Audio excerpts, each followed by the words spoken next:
안녕하세요 여러분, 하이젤 어학연구소의 차은아입니다. 이번 강의에서는 32번을 같이 보도록 할 텐데요. 자, 32번은 글의 소재가 집을 디자인하는 것에 대한 내용이었습니다. 자, 이 글도 마찬가지로 중요도가 4개예요. 그래서 이 부분도 시험에 자주 출제될 수 있기 때문에 특별히 집중하셔서 듣도록 하시고요. 자, 글의 내용은 집을 디자인하는 것이 개인의 정체성과 취향을 표현하는 것이다 라는 내용이었습니다. 자, 그럼 첫 문장부터 같이 보도록 할게요. While a home provides a shelter and a place together, 자, 집이라는 것이 안식처와 그리고 모일 장소를 제공해주는 것과는 반면에 It is also the safe place where we can express our feelings and enjoy some of the most important and meaningful events in our lives. 자, 관계부사가 앞에 있는 place라는 명사를 수식해주고 있는 곳이죠. 그것은 또한 안전한 장소입니다. 안전한 장소인데 어떤 안전한 장소냐? We can express our feelings. 우리가 우리의 감정을 표현할 수 있고요. And enjoy some of the most important and meaningful events in our lives. 우리의 삶에 있어서 가장 중요하고도 의미 깊은 몇몇의 어떤 순간들을 즐길 수 있는 그러한 안전한 장소입니다. 자, 그래서 이렇게 관계부사절이 뒤에서 수식을 해주고 있는 구조인데, 자, 관계부사 다음에는 그 뒤에 완전한 절이 온다라는 것이 특징이라고 했었죠. 그래서 요 where를 위치는 대신해 줄 수 없습니다. 대신에 위치 앞에 전치사가 붙은 인위치와 같은 것으로는 대체될 수 있다는 것까지 같이 기억을 해두도록 하시고요.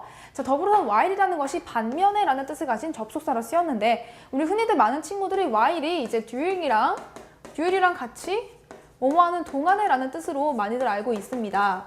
그래서 얘를 during으로 바꿨어도 틀렸다는 것을 인식하지 못하는 친구들이 가끔씩 있는데요. 자, 이때 while은 시간부사로 쓰인 while이고요. 여기서의 while은 반면에 라는 뜻을 가진 역접의 연결사이기 때문에 구분지어서 기억하도록 하세요. 더불어 여기서의 while은 접속사인 반면 during은 전치사이기 때문에 그 뒤에 명사가 온다는 것까지 기억해 주시면 되겠고요. 자, 더불어 다음 문장 볼게요. Therefore, 그러므로 designing a home is a very personal venture. 집을 디자인하는 것은 매우 개인적인 모험입니다. 자, 그러므로 라고 하는 연결사가 나왔습니다. 자, 연결사가 나왔기 때문에 이 부분은 연결사 문제로 출제될 수가 있겠고 또는 삽입 문제로 출제가 될 수도 있습니다. 자, 집을 디자인하는 것, 동명사가 이 문장의 주어가 되었기 때문에 단수 취급을 해서 동사는 단수 동사가 쓰였고요.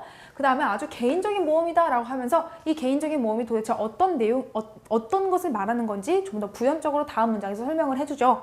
자, 그럼 시험 문제에서는요. 다음 문장을 보면서 이 부분을 추론하라 라고 하는 빈칸 문제가 출제가 될 수도 있습니다. 그래서 이 부분 특별히 유의해서 보도록 하시는 것이 좋겠고요. 다음 보겠습니다. I strongly believe, 나는 믿습니다. 자, 내가 믿는다라는 것은 필자의 주장을 나타내는 거죠. 필자의 주장은 곧 이 글의 요지와 관련이 됩니다. 그래서 우리가 특별히 주의를 기울여야 하는 단서가 되겠고요. 다음 보겠습니다. That a home provides a canvas on which we can illustrate who we are. Your space should look like you and no one else. 자, 봅시다. 집이라는 것은 우리가 어떤 사람인지를 보여줄 수 있는 캔버스를 제공해 줍니다. 자, 캔버스라는 것은 우리가 그림을 그리는 판을 얘기하는 거죠. 집도 마찬가지로 우리가 그림을 그리는 것처럼 어떤 사람인지를 보여줄 수 있는 곳이라는 거죠. 우리가 어떻게 인테리어 하느냐에 따라서 달라진다는 겁니다. 자, 그래서 여기 지금 캔버스라는 것에 대해서 그 뒤에 on 플러스 which에 전치사 플러스 관계 대명사가 이렇게 수식을 해주고 있는 구조인데, 자, 우리 방금 위에서 봤었죠. where를 위치로 바꿨을 수는 없지만 in 위치로 바꿨을 수는 있다라고 쌤이 말을 했습니다. 자, 마찬가지가 이제 여기서도 적용이 되는 거죠. 여기서의 이 on which와 같은 경우는 where로 바꿨을 수 있습니다. 자, 그리고 who we are 보이시죠? 우리가 누구인지 라는 뜻을 갖는 의문사절인데요. 이 문장과 같은 경우는 어순에 주의를 해주셔야 합니다. 그래서 who 다음에 주어 동사가 쓰였다라는 거 체크를 해주시고, 자, 어쨌든 그래서 우리 집이라는 것은 우리가 누군 사람인지를 보여줄 수 있는 캔버스를 제공해 줍니다. 그리고 your space should look like you. 당신의 장소는 당신처럼 보여야 합니다. 자, 여기 처럼이라는 의미로 like라는 전치사가 쓰였죠. 요거 unlike가 대체할 수 없다는 거 체크해 주시고요. and 그리고 no one else, 그 밖에 다른 누군가처럼 보여서는 안 됩니다. Even if, 만약에 you are using an interior designer, 만약에 당신이 인테리어 디자이너를 사용한다라고 할지라도 어쨌든 그 디자이너처럼 집이 보여서는 안 되고 당신 자신처럼 보여야 한다라는 것이죠. 자, 이때 이 even if라는 거 우리 아까 지난 시간에 바로 even if라는 접속사가 쓰였었는데요. 그 당시 우리 as if랑 구분하자라고 했었죠. 또 하나 더 as tho랑 구분 짓도록 하시고요. 그리고 even if랑 같은 뜻으로 갖는 것이 although랑 though가 있습니다. 자, even if랑 although랑 though는 같은 뜻이에요. 뭐뭐임에도 불구하고. 그리고 as if랑 as though는 같은 뜻입니다. 마치 뭐뭐처럼. 자, 이때 시험 문제에서 출제되는 포인트는 바로 이런 식으로 나오게 됩니다. 자, even if랑 as if를 구분지어서 기억하도록 하세요. if가 같죠? 하지만 as가 쓰이냐, even이 쓰이느냐에 따라서 의미가 달라지는 거고요. 또 although 그리고 as though를 구분짓도록 하세요. 셋 다 do로 끝났지만 앞에 as가 쓰느냐 또는 그 밖에 것들이 쓰이거나 아무것도 안 쓰이느냐에 따라서 의미가 달라지는 거죠. 그래서 이렇게 3개 구분 지어주시고 요 2개 구분 짓자라는 거 각각 구분 지어서 정확히 암기하도록 하시는 게 좋겠습니다. 자, 다음으로 나는 뭐뭐라고 믿습니다 라고 하는 이 that가 같은 경우는 명사절의 that이죠. 그래서 그 뒤에 완전한 절이 온다는 게 특징이고요. 이 자리는 which나 what으로 바뀌어질 수 없습니다. 아시겠죠? 자, which는 관계 대명사절이기 때문에 그 뒤에 불완전한 절, what은 that처럼 명사절로 쓰이기는 하는데 그 뒤에 불완전한 절이 온다는 것이 특징입니다. 그래서 요들은 불완전, 얘는 완전한 절이 오기 때문에 이 자리는 that만 쓰일 수 있다는 거고요. 다음 문장 보겠습니다. While some designers love a blank slate and the freedom to do whatever they want. 자, 몇몇의 디자이너들은 백지 상태를 좋아하고 그들이 원하는 것이라면 무엇이든 할 수 있는 자유를 좋아하기는 하지만 I prefer to work with clients. 나는 어떤 고객이랑 일하는 것을 오히려 더 선호합니다. 어떤 고객이냐 하면 who have an opinion and a story.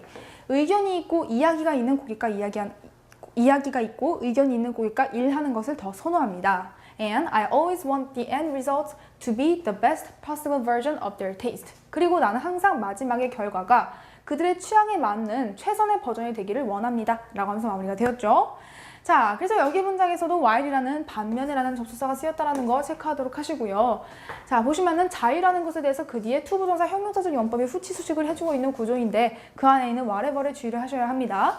이 whatever은 no matter what으로 바꿨을 수도 있다는 거 알고 계시죠? 그리고 however가 구분지어서 기억해 두셔야 된다는 것도 중요합니다. 이 자리를 절대로 however이 대체해서는 안 돼요. however은 그 뒤에 완전한 절이 오게 되고 whatever는 불완전한 절이 오게 되기 때문이죠. 자, 더불어서 want라는 동사 그리고 목적어가 나온 다음에 목적 보호로서 to be, to 동사 원형이 쓰인 거죠. 자, 우리 오형식에서는요. 오형식에서는 주어, 동사, 목적어, 목적 보호가 나오게 되는데 동사에 대해서 동사가 뭐냐에 따라서 목적 보호의 형태가 달라진다는 것이 그 특징으로서 우리가 암기해야 되는 것들이 몇 가지 있었습니다. 뭐 사역동사, 지각동사, 준사역동사, 그리고 일반동사 이렇게 구분을 지어봤는데요. 오형식 동사의 90%에 해당되는 동사는 목적격 보호 자리에 to 동사 원형이 오게 됩니다. 그래서 그 90%에 해당되는 want라는 동사는 이렇게 to 동사 원형, to be가 오게 된 것이죠. 그래서 이 형태에도 주의해 주시면 되겠습니다. 자, 이렇게 해서 필자는 집이라는 것은 사는 사람의 어떤 정체성과 그리고 그 사람의 취향을 나타낼 수 있는 공간이다라는 것을 말하고 싶은 글이었습니다. 자, 이 문제와 같은 경우는 시험 문제, 모의고사에서는 말이죠. 빈칸 문제로 출제가 되었습니다. 그런데 이제 우리가 추측해 볼 수 있는 것은 주제 제목 문제로도 출제될 수가 있겠고 또 무관한 문장으로도 출제가 될 수가 있겠죠. 무관한 문장 문제로는 이런 것이 나올 수 있겠죠. 가령 집을 디자인하는 것과 개인의 정체성과 무관한 문장. 예를 들어 건축을 할 때 주의해야 할 점 또는 인테리어 디자이너를 선정할 때 주의해야 할 점과 같이 같은 핵심과 관련된 이야기를 하고 있기는 한데 좀 동떨어진 이야기, 초점이 벗어나간 이야기를 집어넣게 된다면 우리가 그것이 무관하다는 것을 정확히 알 줄 아셔야 합니다. 자, 더불어서 이제 어법 문제 같은 거 나올 수 있겠죠. 어법 문제는 우리 위에서부터 계속 살펴봤던 것들입니다. 자, 어법 문제 같이 볼게요.